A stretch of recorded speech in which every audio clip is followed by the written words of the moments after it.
Hi, good afternoon, everybody. Thanks for joining us today. My name is Cherie, and I will be your moderator today. I am a facilitator by training, and by profession, but today I'm really happy to be wearing my Halogen hat as a Halogen board member and to host who has become a good friend of mine now, um, Professor Rama Gheerawo. So let me just give you a background on like who Prof is, okay? Um, Rama Gheerawo is a global authority on inclusive design and creative leadership working at the intersection of innovation, business, and human-centered change. He's the author of Creative Leadership, How to Design the 21st Century Organization. This book is a groundbreaking one that puts empathy, clarity, and creativity at the core of leadership. Published internationally in paperback, audiobook, and ebook, it has resonated with leaders across 40 over countries and is rapidly redefining leadership for a new era. Rama is the founder of Instill and president of EIDD, Design for All Europe. Formerly director of the Helen Hamlin Center for Design at the Royal College of Art, he has led over 100 collaborations with global organizations, including Samsung, Toyota, Tata Consultancy Services, and Panasonic, where he turned inclusive design into business advantage and social impact. His creative leadership model has trained thousands, including 850 over senior civil servants, and is helping to shape leadership cultures worldwide. He was named a creative leader by Creative Review alongside Paul Smith and Bjork, and awarded the Design Week Hall of Fame in 2019. Rama brings unmatched energy, empathy, and vision to every stage. A highly sought after keynote speaker and advisor, he challenges assumptions, unlocks potential, and empowers individuals and organizations to lead with humanity. Rama sits on the numerous boards and advisory committees, including the valuable 500, D and AD Awards, DZIN Awards, and Global Disability Innovation Hub. He's also a visiting professor in Asia and Europe, and you can follow Professor at Rama Gheerawo on LinkedIn, Instagram, and YouTube. But the man in person is going to join us today, so welcome, Rama. Hello. Hello, hello. Wonderful to be here with you It's and always so virtually. fun. Always so fun to chat with you, Rama. I had the opportunity to catch up with him a couple of months back now. And then we just kind of stayed in touch on text, and it's been just really wonderful to kind of pick your brain, unpack your ideas. When I met Prof, and I got to tell the story, he came in with a bunch of books, and he clearly like used it up far sooner. So I had to go online to get my book. And I will say, Prof, I'm going to show you my spine, the tabs on my book. So I have a lot of questions for you today. I think your book looks more well read than my copy. You don't need, you've all this internalized anyway, but I just kind of want to I was really excited about the idea of hit, heart, and hand. And I loved how you talked about it in the book.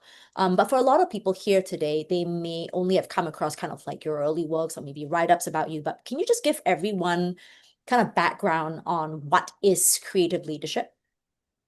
Sure. So creative leadership is a new model of leadership that's been developed over the last 17 or 18 years.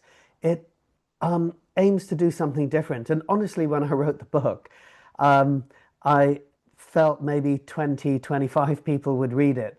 It turns out that a few more, add a couple of zeros on the end. It's been humbling and completely surprising how these ideas have landed. 15 years ago, when you talked about empathy, some people would actually walk out of the room. And I'm sure those of you online, you may actually know bosses like that, colleagues like that, who do not want to have anything to do with empathy. Empathy is seen as weakness.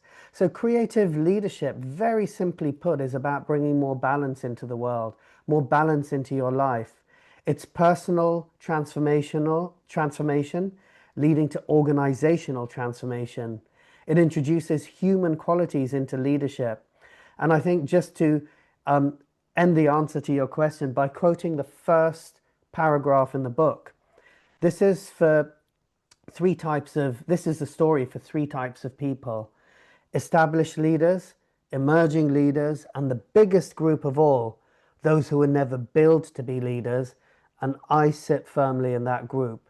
So think of it as hacking leadership, open sourcing leadership, instead of this top down infliction of you've got to be this kind of leader, an alpha leader, a tyrant, the loudest person in the room. This is leadership for the other 95%. How did you stumble upon this? I mean, clearly you talk about in your book, you talk about how the idea of creative leadership was kind of born out of your own journey as a person, coming to terms with all the various parts of yourself, and then almost like you stumbled upon it, and then you had to sit with it until it clarified for you. Tell me about like how this started for you. What's your origin story? It really came through a couple of things, but one of them was listening and listening to dissatisfaction, listening to things that don't work. I think as creators, as designers, as innovators, as business people, as human beings, we see a lot of things around us in the world that don't work. And a lot of the time, we don't actually address them. We just accept them. But the difference is are you going to do something about it? Are you going to step up? And that staircase that doesn't quite work, that door handle that doesn't work, and even bigger, think things can become life inhibiting. So for me, this started with the gentle power of dissatisfaction. And be dissatisfied, but be gently dissatisfied. Don't sit there and be completely dissatisfied all the time. And how do you bring that into leadership? How do you bring that into business? Because we are taught to conform so much in business. There's very little freedom. Creativity is educated out of us in many organizations, whether it's academia, business, or government. So the origin story was um, really listening to life's whispers because life whispers its wisdoms. It doesn't shout them at you. And I was forced to fall quiet enough. And it actually started with me crying in the shower. I'd had a month where I had seen exclusion by gender in Central America, by race, migrant workers working in the Middle East, childhood obesity in South London, and there was a particularly challenging piece of research we did around care homes, and we saw an elder being shouted at in a care home that was prizing health and safety over community. And what was the sin of this elder? She simply cleared her plate away to the kitchen after eating. That was it. Something she'd done all her life. And she got shouted out, you shouldn't be in the kitchen. And all of this weighed on me. I ended up in tears in the shower because no one can see your tears in the shower. No one can see your tears in the rain. So I think a lot of men cry in the shower. Actually, more men than women apparently cry in the shower. Um, Go figure. And at that point, I thought, what can I, as a little designer, do? And that's when the answer came back. What happens if you design one thing that changes everything? And that's leadership. So I believe you can redesign anything in life. So I started to think about redesigning leadership. I know I have this line that I really like, and that later on in our conversation, I have like more lines that I want you to unpack. But Sure. you talked about listening, and on page 27, those of you who have your book, you can turn to me to page 27. You have, I know this is meant to be kind of like a taster, but I'm a little bit greedy, and I'm like, look, if I can learn something today, I want to do so. It's so hard to find sit down with you, and I have you as a captive audience today. You talked about how you wanted to help people in the hospitals, your creative team, and you were like all these ideas of what they might need, and and the question you started to ask yourself is, what do medical staff, hospital, and patients usually need? And you talk about that, and then you realize that they needed directions, not so much other kind of Mm, help, which was kind of something you didn't really think about. But you had stumbled upon because you took time to listen and you took time to kind of diagnose like really properly with people on the ground. And you have this line that I love. It says, there was a simple leadership lesson here. Ask and listen before you inflict your help. Can you tell me about that story and why is listening at the heart of what you want to talk about and you want people to know? So I love the Sherry because I think the second time we met was actually in a mall in Singapore. Yes. Those of you who haven't been to Singapore, the malls are like communities, they're like cities. um, in themselves. And they're also a place where air conditioning is very, very welcome. And one of the things we were doing, apart from talking, I think what really struck me about our conversation was listening. We um, I think Cherie, you're an amazing listener, Oh, and thank you. this sort of draws out stories as well. And even in that busy mall, we were listening to each other. We were listening to what was going on around us, our colleagues, the people walking by us. And I think listening unlocks humanity. Listening unlocks life. And very often with leadership, we don't listen. How many of us, and I can't see your hands, but stick your hands up. I mean, I'm sticking my hand up. How many of us have felt that we haven't been listened to? Because in Singapore, Malaysia, Hong Kong, in the ASEAN region, it reflects the rest of the world, 50% of us. So when it came to a critical area like hospitals, this was actually COVID. So when we had a lockdown announced here in the UK, and unlike Boris Johnson, most of us actually stayed at home, didn't hold a cheese and wine party with pregnant members of our family. Um, we we every designer I know wanted to help, every innovator wanted to support. And people wanted to design masks and ventilators. And in those first few days, 24 hours, there were so many invites. And at that time, I was the director of the Helen Hamlin Centre, a centre for inclusive design at London's Royal College of Art. And we did an interesting thing. We did what Cherie and I did in that Singapore mall. We listened. We stopped and we listened. We asked the clinicians, what do they want? And in the book, on the page that Cherie mentioned, and I've got my copy here, there's an image of a medic. Her name's Laura, and you can see her standing with the thumbs up. Um, and we asked Laura a very simple question: what do you need? And she and her team at University College Hospital in London, they said, we don't need more masks or ventilators. The NHS has approved a number of masks, a number of ventilators. It'll take 3 years to get through the regulations to flood something into a hospital. What's happening is very human. You're getting retired nurses, student clinicians, 70%, up to 70% of the staff being drafted in don't know where things are. And she spent half her time telling people where the supply closet is, where the canteen is, where the toilets are, where the break room is. So she said that's the issue. It's a human issue.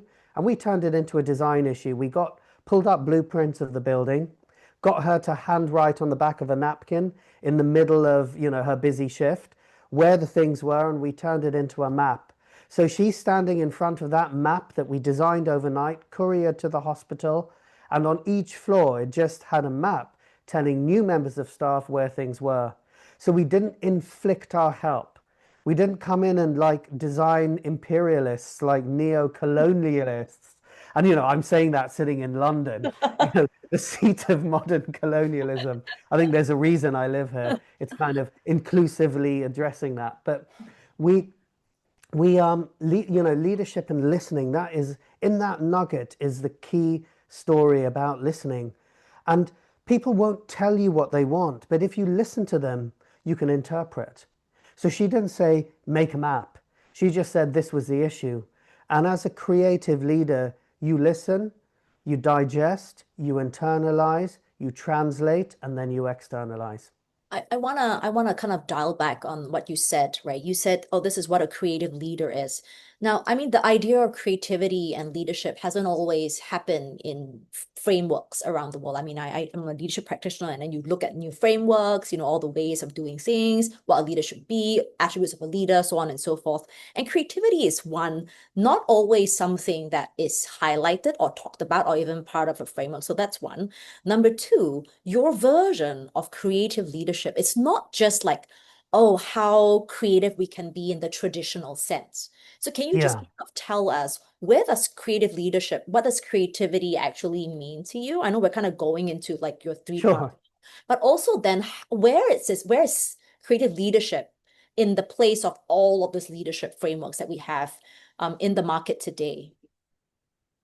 So I'm going to quote my publisher here, Penguin, because why say something when someone else said it better? And I also, agree. it Case in it's point, I'm quoting you too. So why say something when somebody else say it better? I love Anyway, it. sorry, I interrupt you. Go on. And I'm going to quote you back before the time is out as well, Sherry. But I think this is our relationship. We just Yes. quote each other. Um, and I love this conversation because it almost feels like people are just stumbling genuinely into conversations we will have in the mall, at a cafe, Yeah. wherever it is. So creativity, I think the publisher said to me when the paperback came out in April, this is the first leadership book written by someone who's a trained creative. And I said that cannot be true. Because if you look at the list of 50 best leadership books, people like Steve Jobs are there. But their response was Steve Jobs didn't train as a creative. He knew how to lead creatives. Not that I'm Creativity. comparing myself to Steve Jobs, but I went through an engineering degree, a design degree. I've designed things that are driving around, everything from products to services.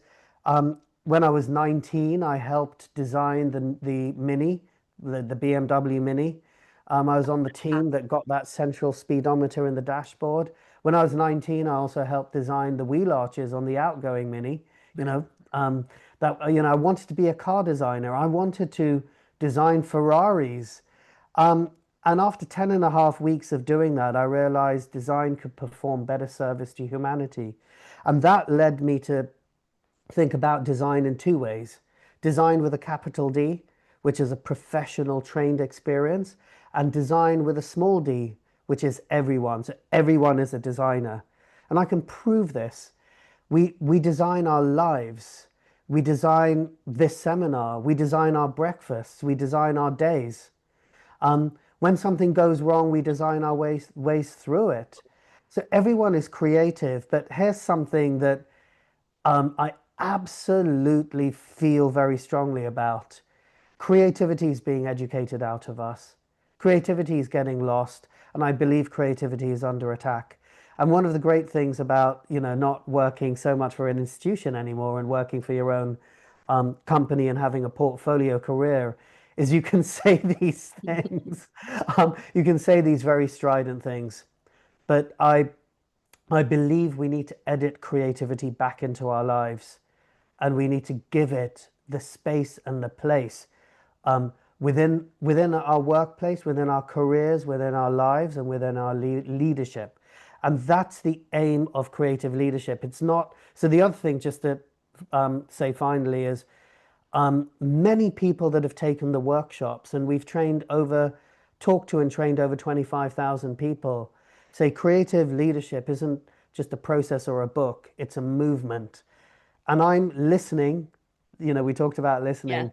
I'm listening to that call. And with Halogen, my company and Still, we're looking at how do we take that forward now, You make talked it a about movement. how creativity was kind of edited, I mean, was kind of trained out of us and now have to be Yeah. edited back. Why do you think there's this sudden reversal of, I mean, clearly the book kind of like picked up momentum because people are like, yeah, this is what was lacking. This listening skill, this empathy skill, this clarity skill, this all of that is what people are now realizing that perhaps we used to have back in the day as innate abilities that we kind of unlearn invariably in our lives. Why is there a reversing back? Why do you feel that now people are like, no, we need to be more human. We need to have more humanity in our conversations in leadership. We need to have more listening skills, for example. Why is there this? I won't use the word backtracking, but it's almost like it's gone the other way, right? We have closed the Yeah. loop, come back to almost a sort of origin point of sorts. But why is there this pattern? Why do you think suddenly people are going back and realizing that what you're saying is necessary? So we went through a cycle of fear. People fear creatives. We almost went back to the Middle Ages. Do you know what one of the most dangerous words in the Middle Ages in the UK was? Well, No. Europe. To be a social innovator. No one, you didn't want anyone to socially innovate. You wanted them to follow church, you wanted them to follow state. And if you were innovating, you were stepping outside of the train tracks, which meant you could be some sort of dangerous heretic. you know, and things like the witch trials. There were some ridiculous things there, like to test for a witch, you would put weights, and sorry for the violence of this image, but you'd tie weights to someone's legs and chuck them in the nearest lake, and if they drowned, they were a witch, and if they managed to free themselves from the weights and float back up, they were a witch. And so either way you're You're a down, witch. you're a witch. And I'm not saying that happens nowadays, but someone once asked me, you're a person of color, um, you're identify as male, you have a beard, and sometimes when you go through certain situations, um, the people that will exclude someone that looks like me, I've got fairly dark skin. I like to think of my skin as 80% cocoa. Um, and the people that exclude me, there's meant lots of exclusion in the world, and women in particular will face a huge amount of exclusion on the city streets. For me, it's usually exclusion by a person in uniform. So the amount of times I've been spread eagled on the front of a police car Wow. um, in certain countries. The fact you're a director or a president of EIDD, a European thing, doesn't matter. You're a brown guy with a beard and a hoodie. Um, so um, um, when when you start to think of that, you realize exclusion exists. And people were saying to me, is it by age, by gender, by ability, by race, ethnicity? It's all of those things, but you can also be excluded. The biggest exclusion is by being a creative. And Interesting. if we start to think of, people see creatives, there's lots of myths out there. Creatives are flaky. We tried creativity back in 1996 and it didn't work. Um, Creatives, they're people who wear shirts like what I'm wearing now. Should I be taken seriously? And the answer, of course, is yes. But the challenge for creatives, I think, also comes down to one of the currencies that we use in today's world, which is currency. Mm. The amount of times people say to me, well, you're an inclusive designer, so why didn't you come and work for free at our event or our conference? And I always say, well, do you have an accountant? Yeah. Does he, she, or they like numbers? Yeah. Obviously, they're an accountant, so why shouldn't they work for free and do your taxes for free because they like numbers? Mm. So creatives, filmmakers, artists, painters, designers, um, creative leadership is also flying the flag for them. Because why do leaders just have to come from the world of business or law or politics or academia? And many of those leadership books, I did a little experiment. I asked ChatGPT for a list of the last 12 books written on leadership by leading academics. And there's a couple of heroes there. I also did my own research, and they reflect. Yeah. There's a kind of 70% crossover. And, the wonderful Brené Brown is there, and, read her work on vulnerability if you haven't. But they're all pretty much older, Caucasian looking males and females. Mm. Um, and very few of them have a creative background. In fact, almost none of the 12 did. So this is not exhaustive research, Yeah. but all that I'm saying is, shouldn't we open up the leadership chalice, the leadership table, to people of all ages? We're told you're too young, you're too brown, you're too female, you're too quiet. Everyone has leadership potential, and that's a central premise. So when you apply this idea of like so I mean to contextualize for everybody, Prof talks about three things in leadership: creativity, empathy, and clarity. Can you just kind of break out just if you had to give me like a one-liner for each, how Sure. would you describe what you mean by creativity, empathy, and clarity? Sure. So, um, if I may be allowed two Of sentences sure, from sure, you. sure, sure, sure, sure. I have to ask because you're the moderator. I'm okay. And my um so my mind really goes to something that's more human Mm, and something that actually comes from the Indian wisdom tradition. So those are the two lenses. So empathy for me is the hallmark of a 21st century leader. It's essential. Even places like Forbes publish articles on why empathy is the most important tool or hallmark. And people like Jacinda Ardern, when she was 37, she became the Prime Minister of New Zealand. She's exemplifies, she said her campaign is one of relentless love. And people argue about is it empathy or compassion, pity, sympathy. And I'm tired of those conversations. When people are experiencing hate and hurt, let's use all of those. I've used pity um, to get people to actually connect with someone else. So the key thing is connection. So that's what empathy is. And I'll come back to the Indian wisdom tradition in a minute. So empathy is heart. mm, That deals with the heart. Clarity is about the head. It's reason, it's intellect, it's a sharpness of thought. But what people don't realize as well is that you need those two things working together. So think of clarity like a blade of a knife. Empathy gives it a handle. Because without the handle, you're just holding a blade, you'll cut yourself. So clarity is head, it's reason, it's intellect, it's knowledge, it's a lot of things that we put a store in the modern world. And then creativity is hand, it's application, it's impact, um, it's so it's head, heart, and hand. And in the Indian wisdom tradition, those of you who do yoga, and I mean, I'm going to sound a little bit Indian and proud here. I mean real yoga. I don't mean the sort of just stretching, which has benefits that goes on in gyms, a lot of gyms. Yoga actually, the Sanskrit word, the root of it comes from yukta, meaning union, yoking together. And it's yoking together your physical, mental, ethereal, spiritual bodies.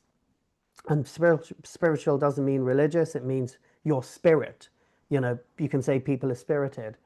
And in yoga, they talk about different types of yoga. So there's bhakti yoga, the yoga of the heart. mm. So that's like empathy. Then there's jnana yoga, the yoga of the head, which is clarity. And then karma yoga, the yoga of action, which is again creativity in action. So I hadn't realized when coming up with those three things that they actually mapped onto sort of 6,500-year-old texts, like the Rig Veda in India. They map onto some of the thoughts and ideas and treaties that go on there.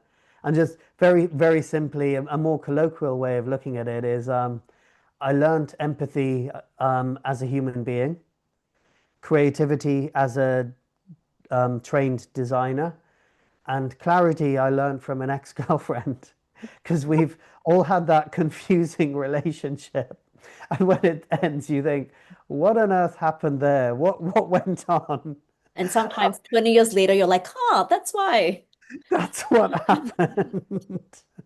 I mean, creative leadership, I mean, it has I like it because at the heart of it, there's a simplicity to it.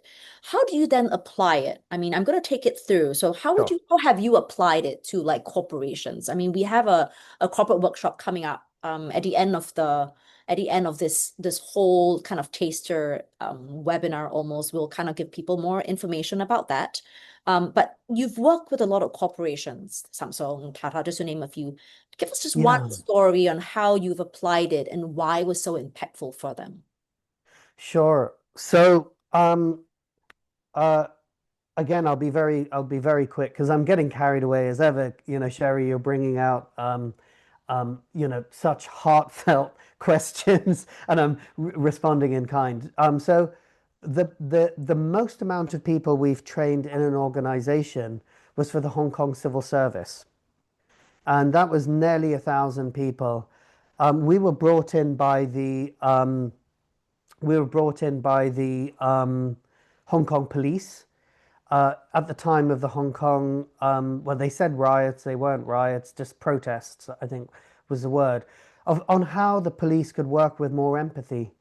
We we translate the principles of creative leadership, because creative leadership are those three pillars, those three values. It's the ECC model: empathy, clarity, creativity. But in terms of application, we've taken civil servants, run them through a process of self-reflection, understanding the play of those three values personally, then bringing it professionally, getting them to empathize with the situation, and in an hour and a half, solving some small issues like waiting times at hospitals, the inclusivity of a website, all of these sorts of things. And they've made some huge changes with companies. We've worked with large Japanese corporates, for example, who were sending tranches of their new designers, new creatives and engineers to be trained by us in creative leadership.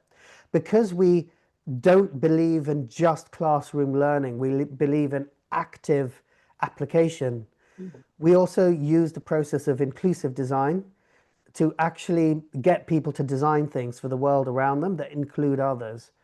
And at the end of that first workshop, something like 6 patents came out. And at the second workshop, we actually had the head of engineering and the head of design, who are in their 60s, Mm. join our workshop. Wow. So we've also run C-suite trainings for people, middle managers, open master classes for people from all walks of life. So creative leadership is like salt. It can be added to any meal to bring out the taste, the flavor, and heighten the intensity. I think also what's very exciting with Halogen, we're looking at teenagers. Yeah. We're getting them young. So with the Helen Hamlin Trust, they sponsored a 2-year project, which was all about bringing creative leadership into education. Mm. Because those three values, there's one really important thing to say here. Those three values are universal. They can be applied across age, across ability, across gender. So I'd also got a little bit tired of I got a little bit tired of just seeing leadership for men or leadership for men of color. I Mm. think there's plenty of people that do very specific leadership, which is needed. Yep. But for me, I being a designer, I was like, could you get something that works for most people all together in the same room at the same time?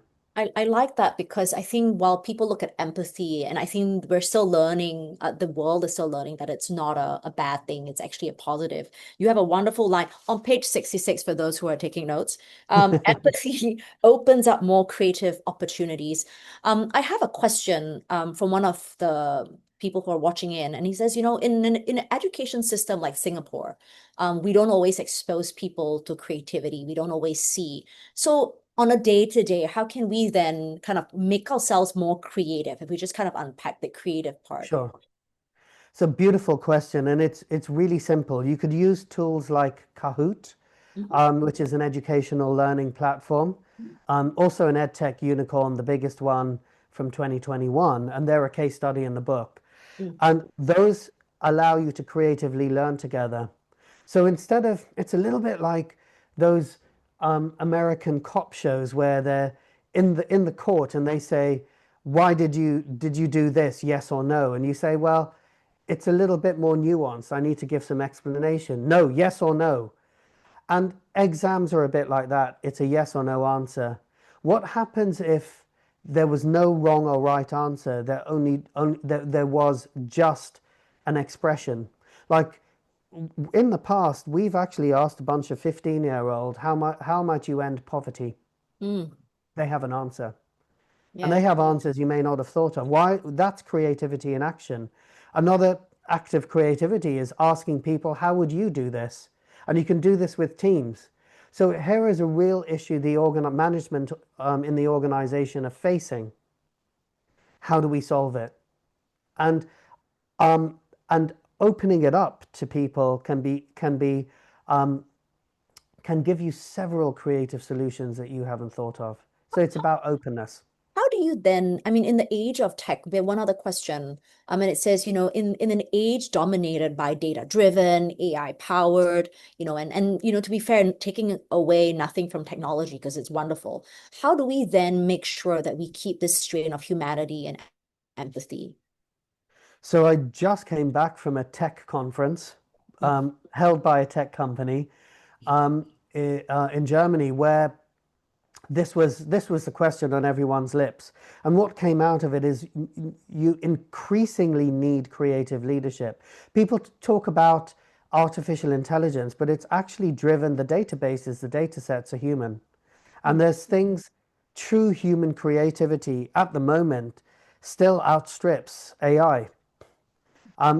There's emotional learning models, there's emotive learning models, and these things are coming up.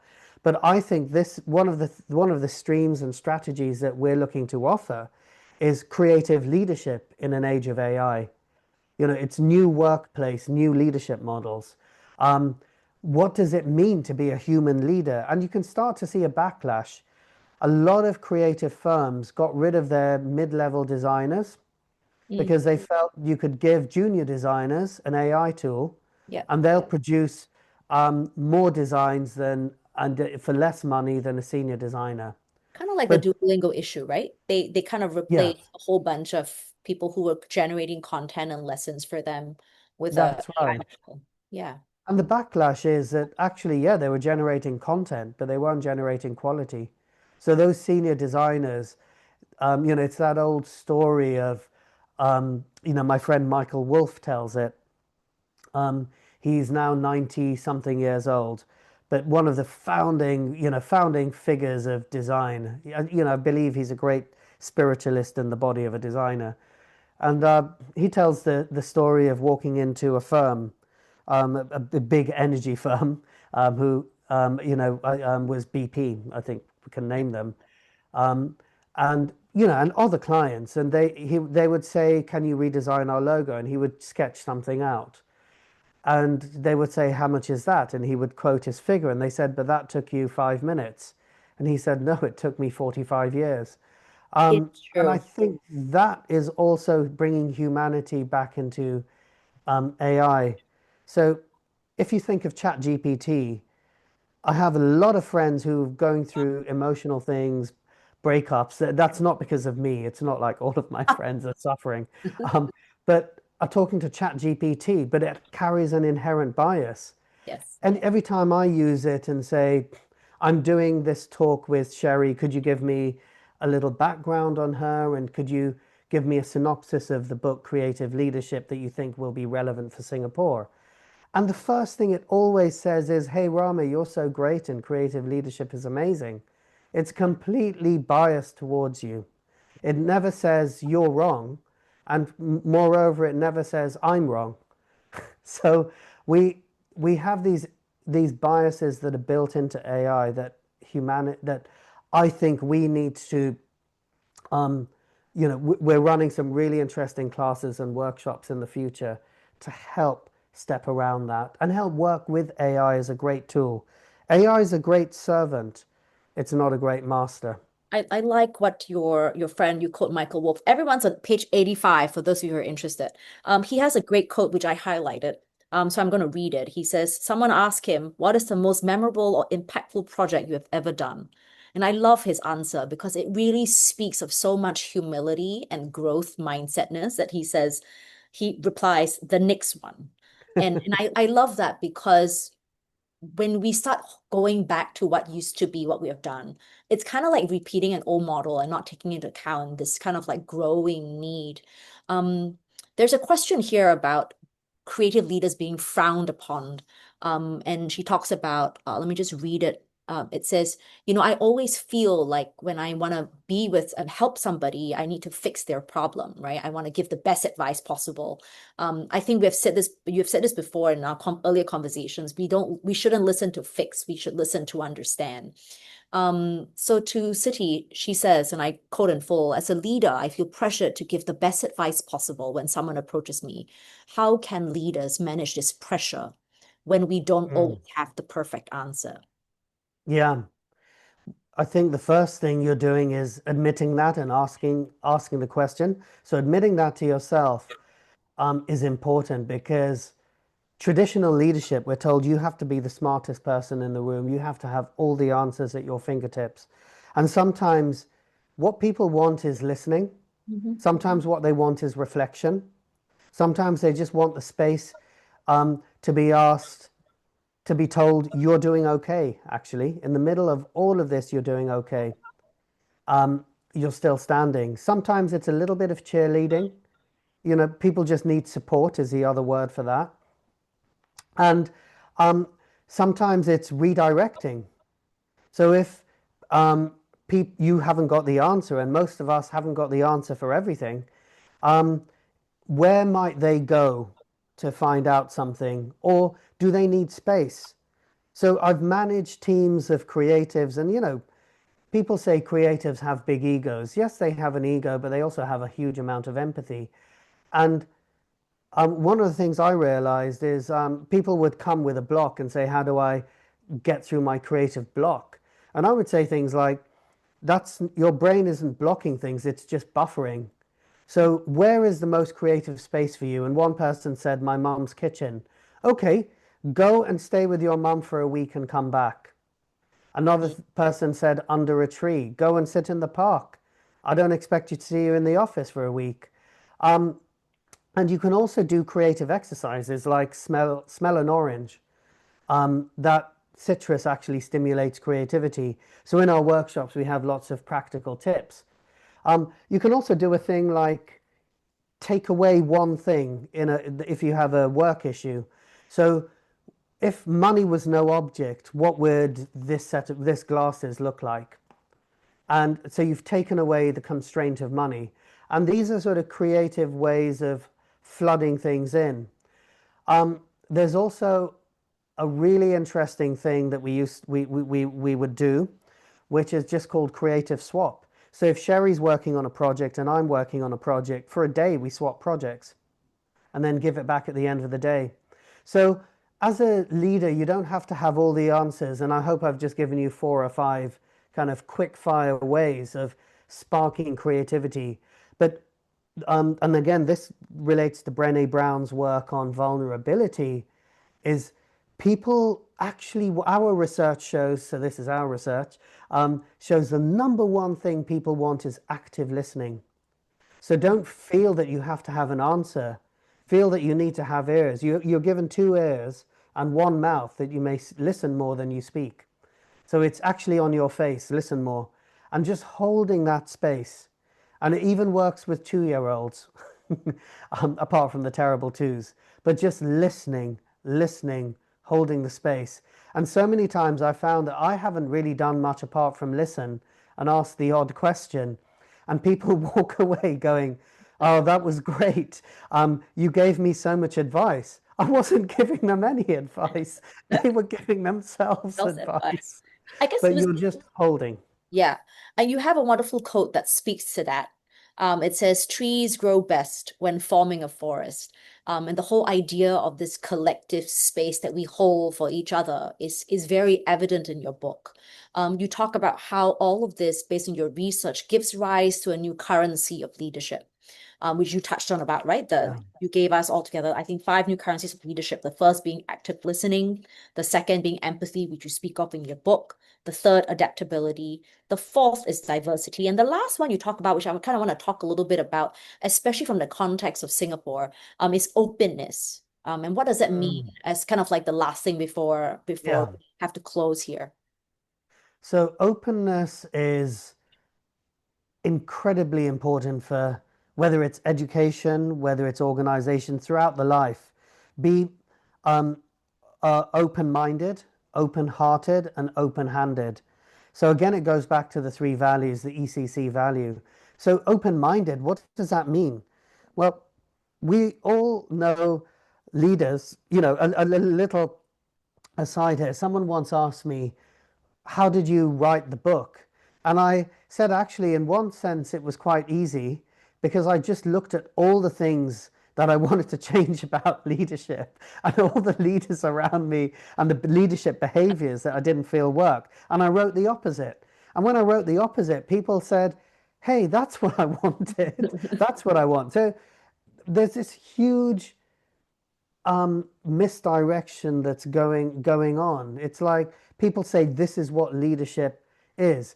And it's like that line in the movie, The Usual Suspects, where the villain, Kaiser Soze, says, the greatest trick the devil pulled off is making people think he didn't exist. Yeah. And the great trick here is that people think leadership is one thing, and that this open form of leadership doesn't exist. So, in the context of Singapore and beyond, when's the last time we had an open dialogue? So, a teacher asks their students, how would you like to learn? When's the last time, one thing I used to do with a team back at the Helen Hamlin Center is instead of me chairing every weekly team meeting, staff meeting, um, we would rotate the chair. So everyone got a chance to chair every meeting, and people understood that, what is the leadership burden, what is the communication burden, but they also got a chance to set the agenda. And here's another thing is, if you are leading a team, take on one idea from everyone every 6 months, even if it's not a great one. Then people will feel seen and feel heard.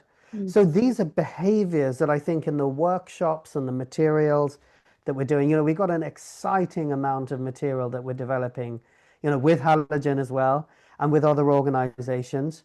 But now is the time to turn the book into a practical set of workshops and practical movement. I was just kind of getting to that because that's kind of like what I want to end with for everybody here. I know people come and they just want to kind of hear you talk about. I know one thing that Rama didn't say today, and one of the most beautiful parts of why I really enjoy talking to him and reading his book is that he's at heart not a leadership person or a creative in that sense. His true heart, he's a poet. And I feel the book is beautifully written. It's not just like impactful in its form. It's got all these wonderful poetic quotes, which I think it's so wonderful and so lovely. And I want to just read the one right at the end to close off. It says, I think you quote Tagore and you talk about how this is at the heart of empathy. It says, what light does destiny have for her little children stumbling in the dark? And heavens replied, a blind understanding, and the idea of being Mm. able to hold a space. Thank you for holding space. Thank you for putting all that thought into a very thin book in an age where people don't always have the patience to read a really thick one. I love because when a book is thin and small and it's still on a high impact list, you know that it's been well thought through. It's been kind of like crystallized, and there's a simplicity to this complexity, right? That I really love and just so quotable in between. Mm. I find myself coming back to this with trees grows best when forming a forest, because a lot of what we do, as you say, is so kind of like collaborative. And on that note, I want to thank everybody because we're all part of this forest. We're all trees kind of growing together in forming this. I want to thank the team at Instill and the team behind the scenes at Halogen for enabling us for Rama and I to have yet another reason to chat together. It's always an easy ask. And they're like, Rama, like to chat. I'm like, yeah, sure. Um, in fact, you're not seeing this, but they're No. like, we need to wrap up, guys. We need to wrap up, guys. And I'm already like extended because I'm having so much fun. But for those of us who would like an opportunity to kind of have a workshop version of the book to kind of be unpacked. After the end, after the conclusion, we'll give you a few QR codes for you to sign up. So there are kind of three things that will happen. One, you can look at where our book launch is going to be. I think it's the 24th of July. This is where you can please sign up for it. The second would be we have a series of workshops that we can have people come in. There's a youth one. So please indicate your interest there. And then there's an open workshop for corporate partners to sign up for on the 25th. And for those of us who, like me, cannot wait until the book launch to get a copy of your book, please head over here to purchase your copy of Creative Leadership. It's available on most of the major platforms. I got mine online at Amazon. It's still unsigned, hint, hint, because I haven't seen Rama in person since I got it. So he's got to go sign a whole batch for me. But thank you, Rama, for spending time. It's always great to chat online, and I will see you when you're in town, right? I'll be around for the book I'll launch. be So you're in gonna be, I'll be in town at the end of July. And yeah. if I know we're over time, but if I was just to give one piece of advice for everyone, all of these may sound like big concepts, but when you start, your level is the right level. Even if getting out of bed is the important leadership action you need to take, even if it's getting a different haircut or just listening and seeing your colleagues around you do that. And as you said, Cherie, I am an introvert. I love poetry, and Cherie's also volunteered to read my next book, which is a novel. She's one of my new beta readers, and that's more of a novel full of poetry, etc. That will come out soon. We hope it's called The Tea Shop. But the opening lines of that book speaks to you starting, and it's this: the bird's most important flight is its first, born from uncertainty and disbelief, but driven by its ancestral memory of touching the sky. So your ancestral memory is freedom, it's creativity, and it is leadership. So tap into that. Thank you, Rama. Thank you, Halogen team, and thank you, Instill team. Rama, I'll catch you on WhatsApp after this, and I look I forward to will catching see up you with you there. in person. We'll take you to eat yummy food. Thank you, everybody. I appreciate everybody who asked questions. They were wonderful, and I hope that I managed to weave as many as I could into the conversation that we have. Thank you, everyone. We'll catch you guys at maybe the launch. So come for the launch. We'll see you there. Come and say hi. All right. Thank you. Bye, Rama. Catch you Bye on this side bye. of the pond. See you soon. Bye.